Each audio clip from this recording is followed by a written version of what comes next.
Test 2. Section 1. You will hear a man, Martin Hill, phoning an estate agent in order to find some accommodation. First, you have some time to look at questions 1 to 3 on page 38.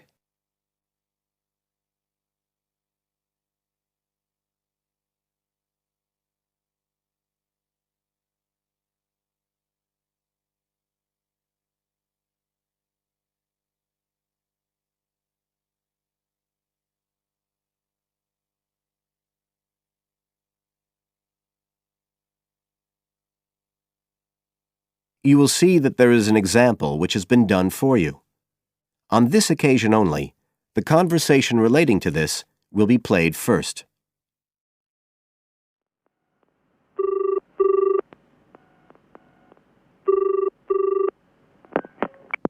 Hello, Brindle's estate agents here. How may I help you? Oh, good morning. I'm ringing to see what flats you have for rent at the moment. Right. Martin wants to rent a flat, so B has been circled as the answer. Now we shall begin. You should answer the questions as you listen, because you will not hear the recording a second time. Listen carefully and answer questions 1 to 3.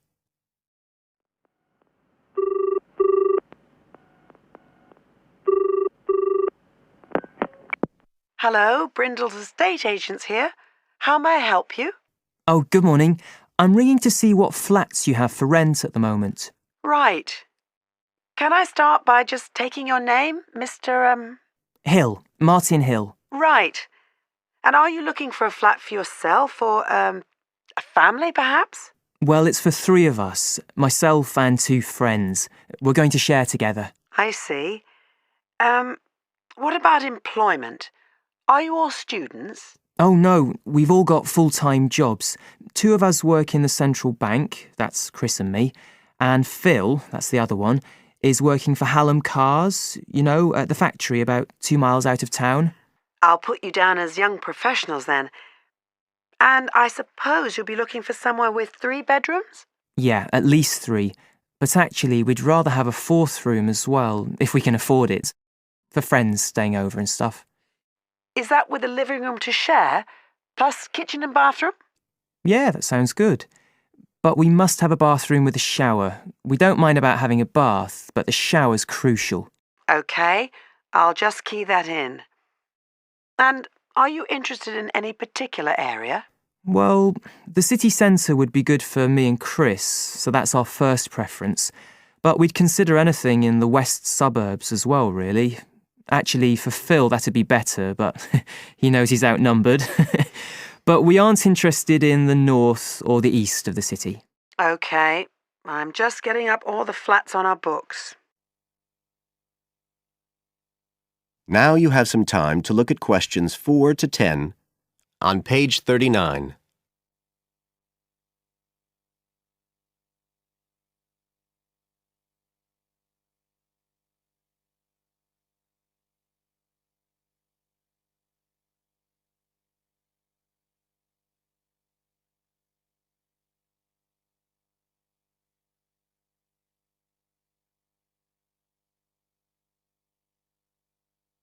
Now listen and answer questions 4 to 10. Just looking at this list here, I'm afraid there are only 2 that might interest you. Do you want the details?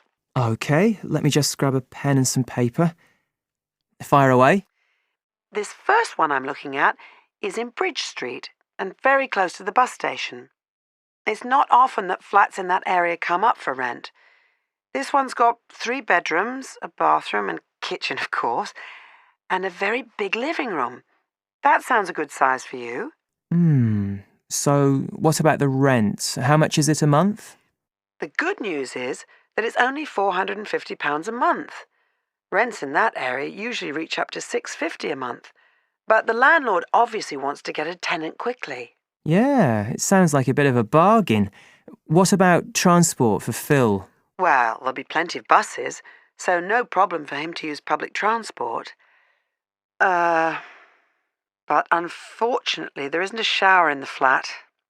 And that location is likely to be noisy, of course. OK. What about the other place? Let's see. Oh, yes. Well, this one is in a really nice location, on Hills Avenue. I'm sure you know it.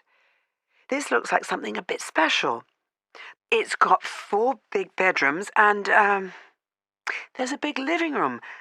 And, oh, this'll be good for you, a dining room. It sounds enormous, doesn't it? Yeah, it sounds great. That whole area is being developed, and the flat's very modern, which I'm sure you'll like. It's got good facilities, including your shower.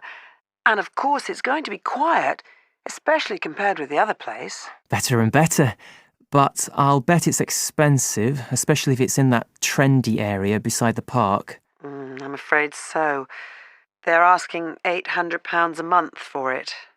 Whoa, it sounds a lot more than we can afford.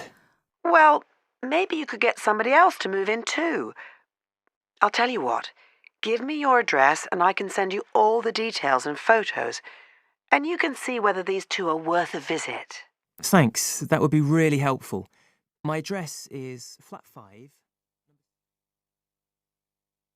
That is the end of section 1. You now have half a minute to check your answers.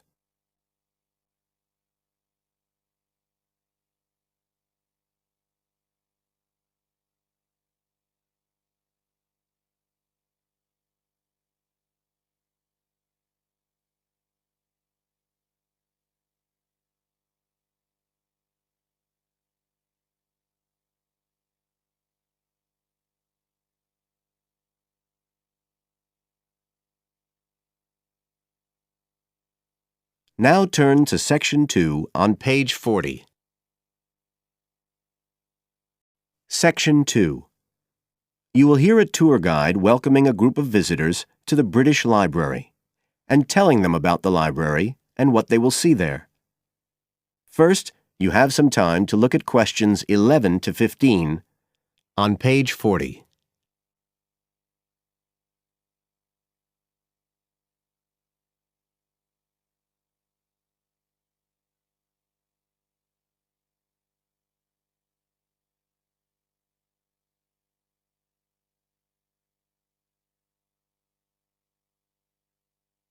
Now listen carefully and answer questions 11 to 15. Good afternoon, ladies and gentlemen, and welcome to your very own tour of the British Library on this lovely afternoon. My name is Tony Walters, and I'm your guide for today. Could I please see your tickets for the guided tour? I'd also like to remind you that any tickets bought today do not include a visit to the reading rooms. I'm afraid we don't do visits on Fridays, or any weekday during working hours, so as not to disturb the readers. But if you do want to see those rooms, the only day there are tours is on Sundays. So, I don't want anyone to be disappointed about that today. OK? Thank you. Right, we'll start with a brief introduction. As many of you know, this is the United Kingdom's National Library, and you can see that this is a magnificent modern building. It was first designed by Sir Colin St. John Wilson in 1977 and inaugurated by Her Majesty the Queen more than 20 years later in 1998. As you can see, the size is immense, and the basements alone have 300 kilometres of shelving, and that's enough to hold about 12 million books. The total floor space here is 100,000 square metres, and as I'll show you, the library houses a huge range of facilities and exhibition spaces. And it has 1,000 staff members based here in the building. So, you can appreciate the scale of our operation. In fact, this was the biggest publicly funded building constructed in the United Kingdom last century. It is still funded by the government as a national institution, of course, and it houses one of the most important collections in the world. The different items come from every continent and span almost 3,000 years. The library isn't a public library, though. You can't just come in and join and borrow any of the books. Access to the collections is limited to those involved in carrying out research. So it's really a huge reference library for that purpose, and anyone who wants to consult any materials that are kept here can formally apply to use the library reading rooms. You now have some time to look at questions 16 to 20 on page 41.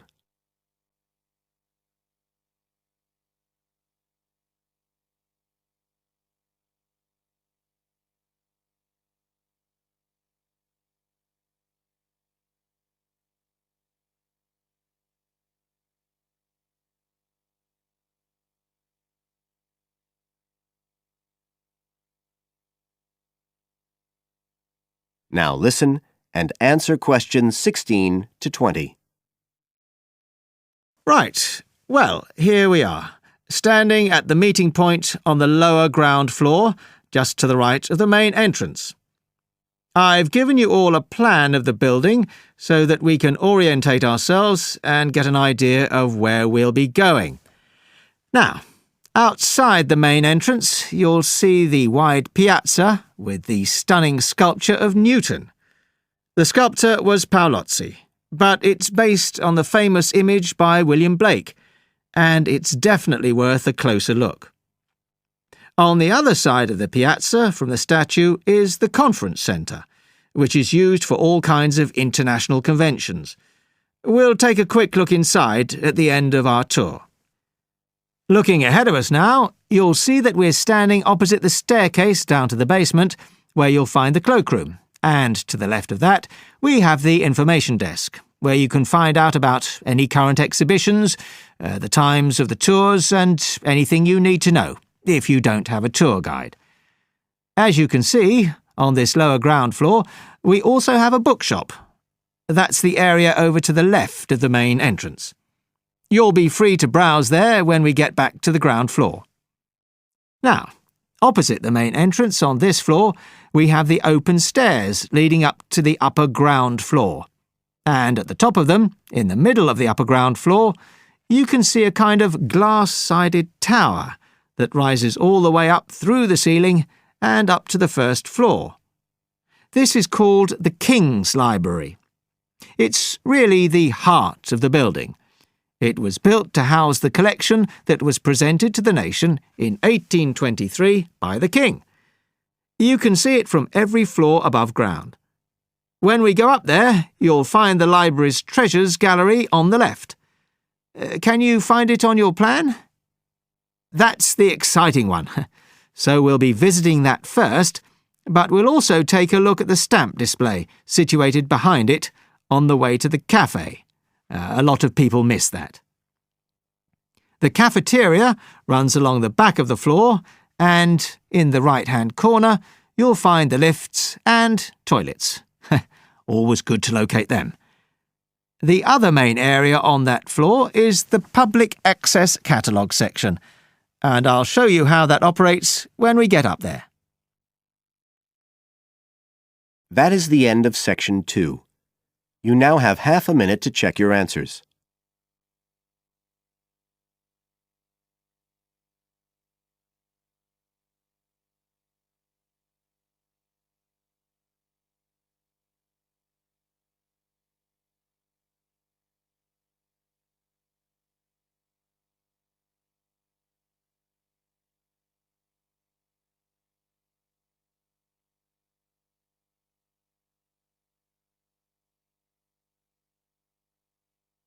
Now turn to section 3 on page 42.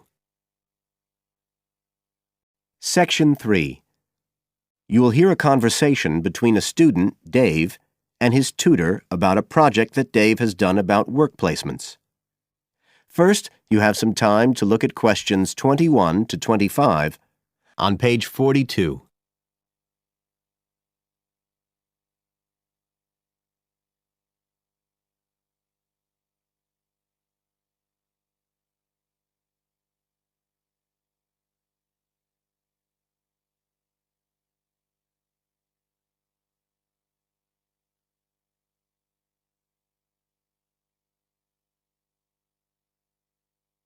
Now listen carefully and answer questions 21 to 25. Good afternoon, Dave. Come on in and take a seat. Hi, Dr. Green. Thanks. Oh, hang on a minute. I'll just find the first draft of your project paper, and we can have a look at it together. Now, yours is the one on work placement, isn't it? Yeah, that's right. So what made you choose that for your project? Well, I suppose it was because sending students off to various companies for work experience seems to be such a typical part of educational courses these days. I mean, even school kids get to do it. But I felt everyone just kind of assumes it's a good thing. And I guess I wanted to find out if that's the case. But you don't look at schools or colleges, right? You've stuck to university placement schemes. Yeah, well, I quickly found that I had to limit my research. Otherwise, the area was just too big. Do you think that was okay? I think it's very sensible, especially as the objectives might be very different. So how many schemes did you look at? Well, I sent out about 150 questionnaires altogether. 50 of each to university authorities, students and companies. And I got responses from 15 educational institutions and 30 students in 11 individual companies. Great. That sounds like a good sample. And who did you send your company questionnaires to? Well, the idea was to have them done by the students' line managers. But sometimes they were filled in by the human resources manager or even the owner of the company. Right. I didn't find a full list anywhere. So I think it's very important to provide that, really. You can put it as an appendix at the back. Right. I've got a record of all the respondents, so that'll be easy. I hope other things were okay. I mean, I've already put such a lot of work into this project, identifying the companies and so on. Oh, I can tell. I think you've done a good job overall. You now have some time to look at questions 26 to 30 on page 43.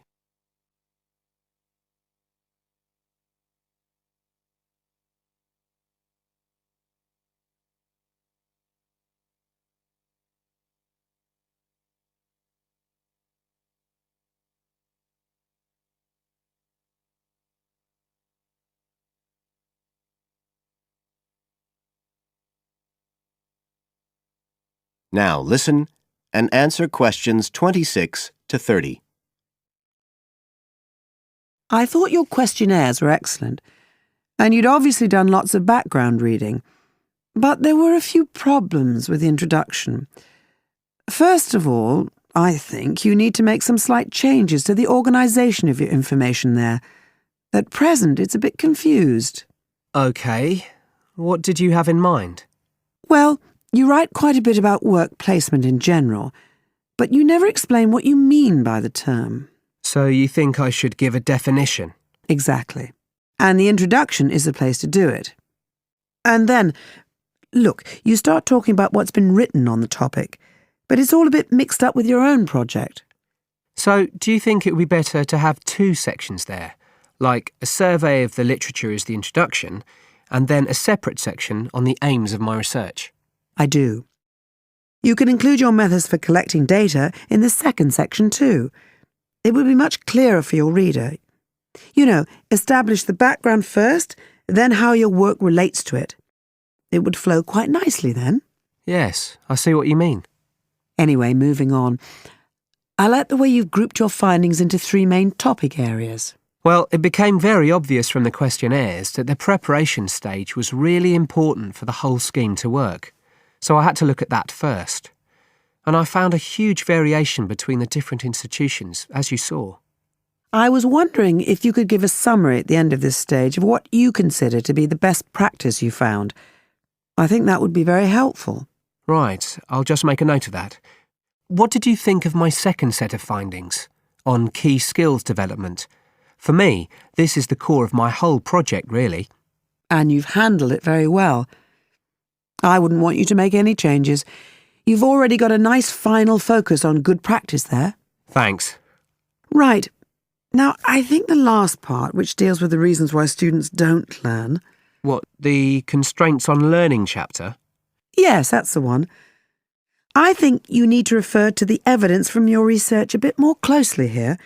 Maybe you could illustrate it with quotations from the questionnaires, or even use any extracts from a student diary if you can, and refer back to what you've written about good practice.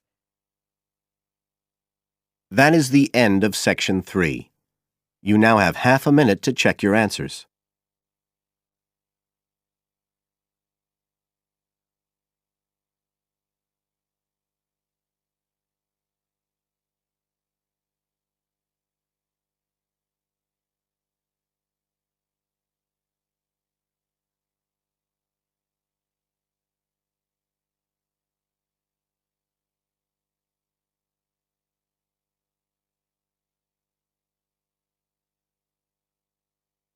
Now turn to Section 4 on page 44.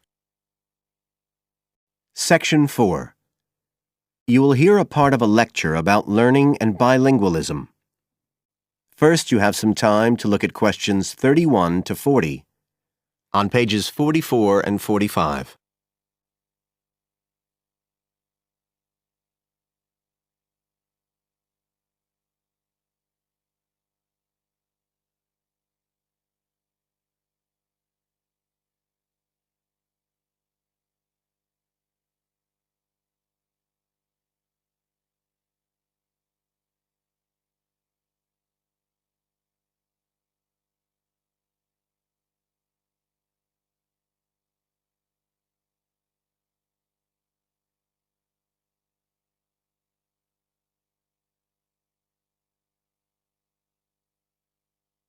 Now listen carefully and answer questions 31 to 40.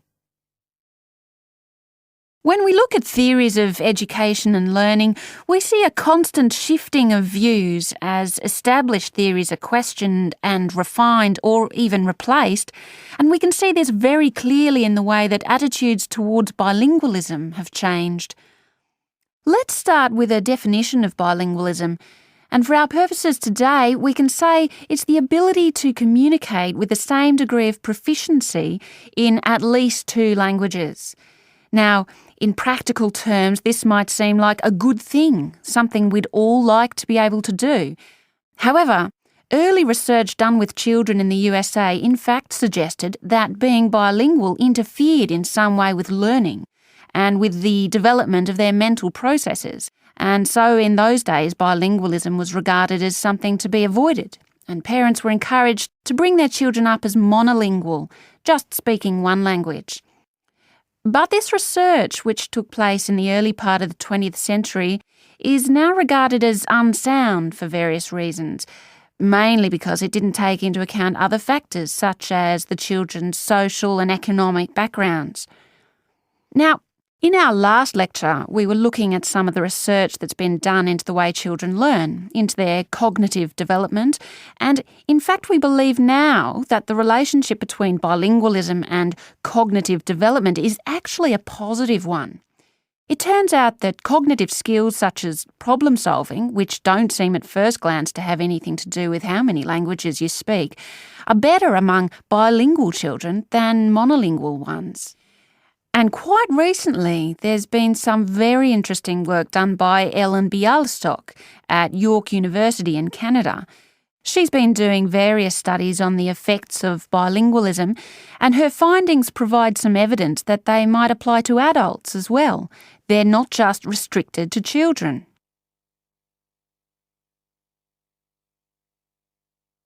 So how do you go about investigating something like this? Well, Dr. Bialystok used groups of monolingual and bilingual subjects aged from 30 right up to 88. For one experiment, she used a computer program which displayed either a red or a blue square on the screen. The coloured square could come up on either the left-hand or the right-hand side of the screen.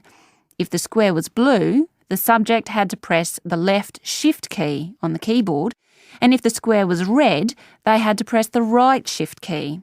So they didn't have to react at all to the actual position of the square on the screen, just to the colour they saw. And she measured the subject's reaction times by recording how long it took them to press the Shift key and how often they got it right. What she was particularly interested in was whether it took the subject longer to react when a square lit up on one side of the screen, say the left, and the subject had to press the shift key on the right-hand side.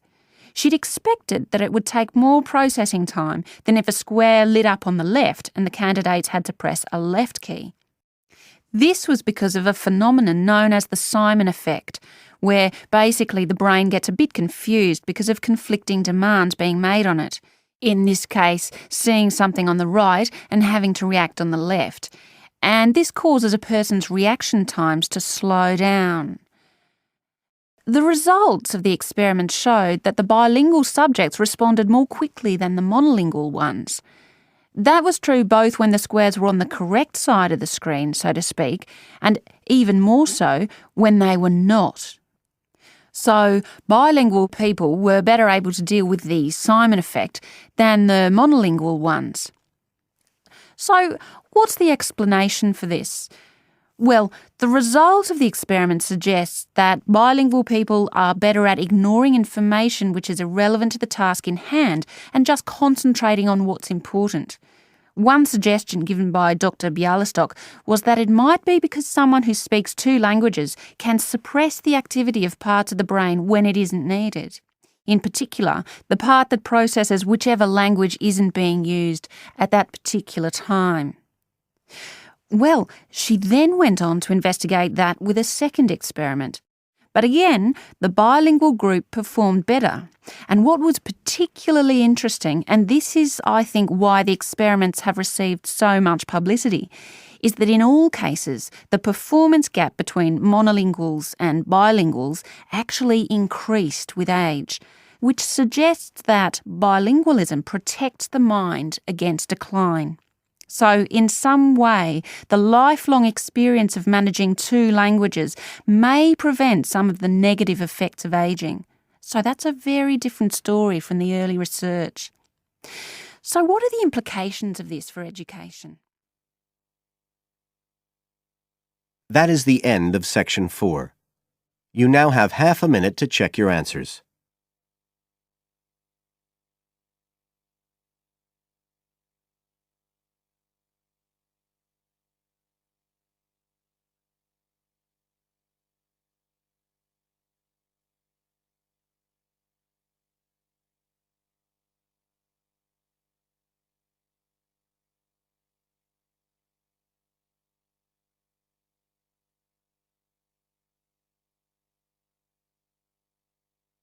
That is the end of the listening test.